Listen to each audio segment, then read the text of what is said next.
Well, that was certainly a lot of stuff that Nintendo just kind of shoved in our faces, wasn't it? I was probably quite positive and excited during a lot of these reveals, so I'll just go in and dive right into it. So the first big thing, and they split it at the beginning and the end of their little direct video, were the two new Hero DLCs for Super Smash Bros. Ultimate. We got the Hero from the Dragon Quest series, which I've never played, so I'm not that excited for him, but it's cool to have him in there. And then we finally got Banjo Kazooie, which that is pretty cool, and honestly, that just kind of makes me happy seeing him or them, I guess, put into the game. I still have not played Smash Brothers Ultimate because I'm lame and I only have 5 games for my Switch so far. But this is making me really want to hurry up and pick up the game even more. Moving on from that, we have Dragon Quest XI, the Ultra Super Special Sandwich Mega Titty Edition. Um, like I said, never played the series, but I do love me some Japanese RPGs, so I might actually get it. And it comes out in September, so there are apparently as E3, there are a lot of games coming out in September, so that's going to be a busy month. No more Broketober. Now it's so long bank account September, I guess. After that, we got Luigi's Mansion 3.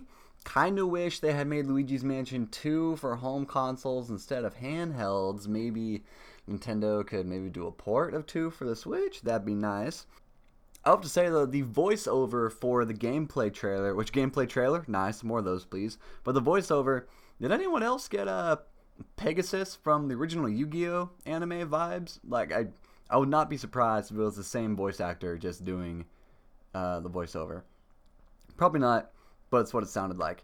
And they also announced the Scare Scraper multiplayer mode for either local couch co-op or online co-op, which looks pretty cool. Luigi's Mansion 3 is definitely a game I will be picking up.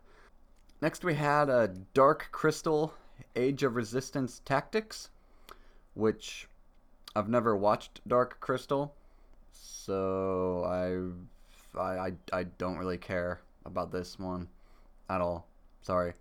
For fans of the Dark Crystal thingy, I'm sure you're all probably freaking out, but I really do not care. What I do care about though was the Legend of Zelda Link's Awakening remake thingy for the Switch.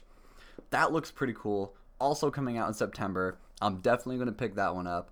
It also has a custom dungeon mode where you like design your own dungeon and you battle through it to unlock certain rewards and stuff. I don't think they exactly said if these rewards can be used in the main game or not, but this is literally the first time we've seen it, so we'll either just have to wait for more news on the game or we will have to wait for it to come out. After that, we had Trials of Mana, which is apparently a sequel to Secret of Mana, the Super Nintendo classic RPG, which I've shamefully never played. I know, terrible.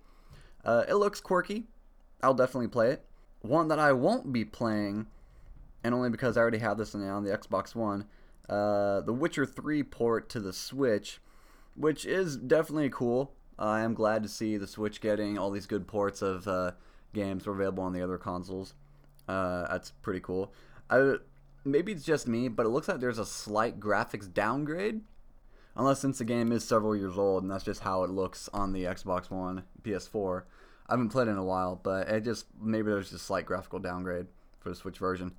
Moving on, we had Fire Emblem Three Houses, which I had heard of this game in passing, but I'd never actually seen any footage or anything. The tone appears to be over serious. It looks super cheesy, so naturally I want it if it's a JRPG which just takes itself way too seriously, like it's trying to be high art when it's just kind of laughably bad.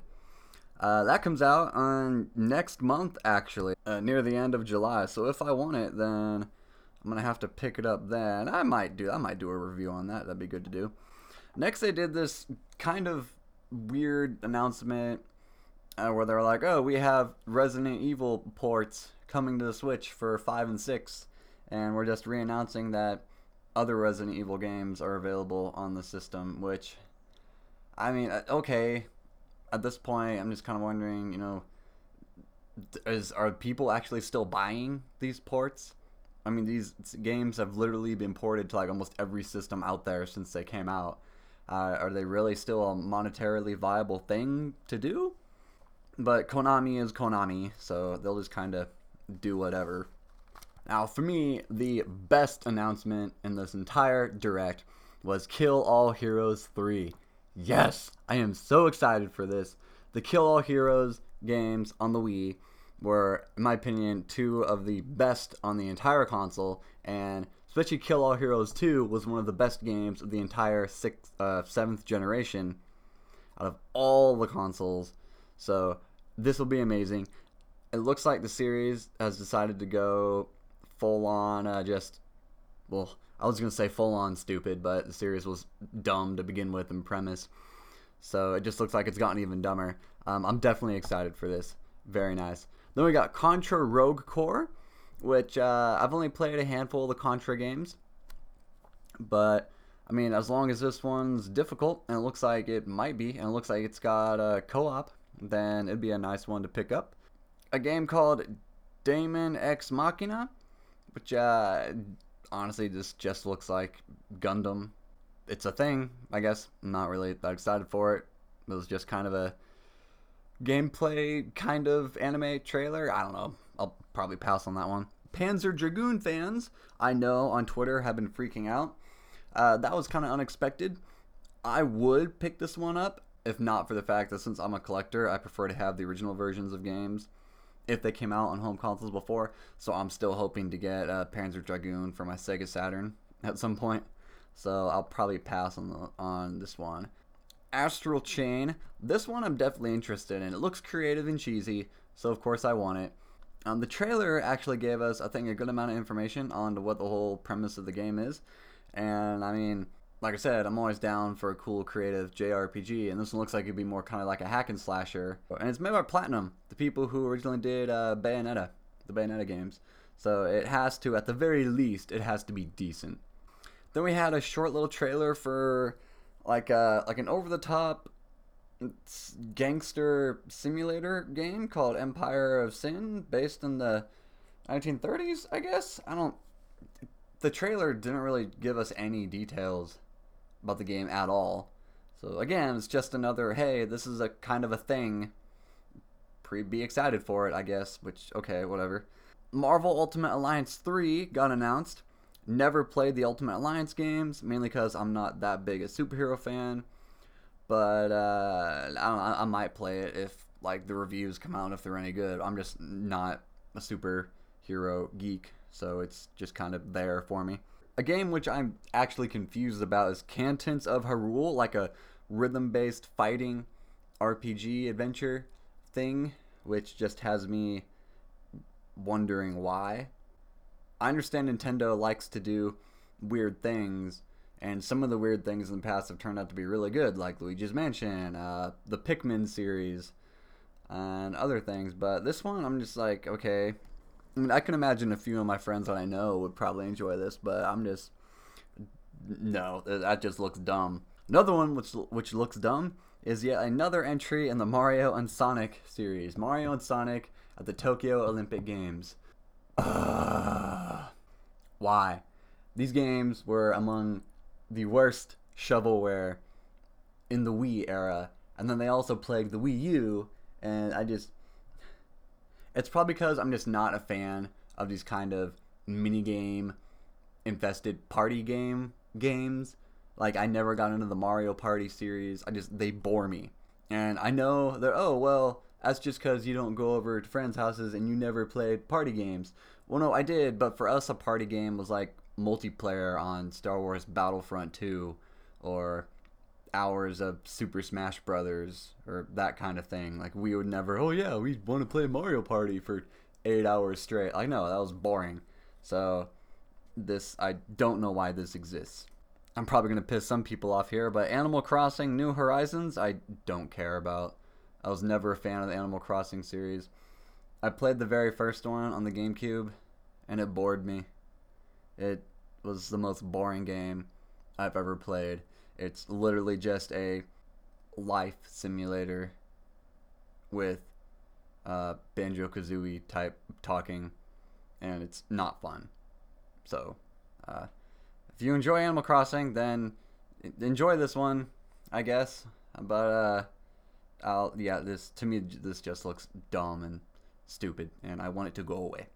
And then Nintendo ended the conference, or not the conference, their direct video, by showing off a little bit of footage from the Breath of the Wild sequel, which is now in development. Still have not played Breath of the Wild, but I mean, it's nice to see that they're already working on a sequel. So if I ever get around to and actually play Breath of the Wild, then I will probably be more excited. But until that happens, I mean, hey, we got basically 2 Zelda game announcements. I'm not counting Candid Sephiroth. We got 2 Zelda game announcements in 1 year at E3. So that's pretty cool. Overall, the Nintendo Direct video had a lot of cool stuff in it. I know that EA did kind of like an EA Play thing, kind of ripping off the Nintendo Direct, which I watched the EA Play one, but it was largely just really boring. And pretty much all the stuff that they covered, other companies are covering as well during their conferences or videos. So I will not be doing the EA one. If you enjoy my little commentary on this thing, and if you want to see my thoughts on the other conferences, I still have yet to do the Bethesda one. And I'll be doing the Ubisoft and Square Enix conferences as well. Then go ahead and subscribe to the channel. Leave a like on this video because that helps me out with the YouTube algorithm, which is a pain in the butt to figure out. I don't really think anybody has it figured out. And ring the notification bell. That way you actually know when I upload shit. Because apparently subscribing doesn't tell YouTube that you want to see the videos, even though that's literally why you subscribe. YouTube is dumb.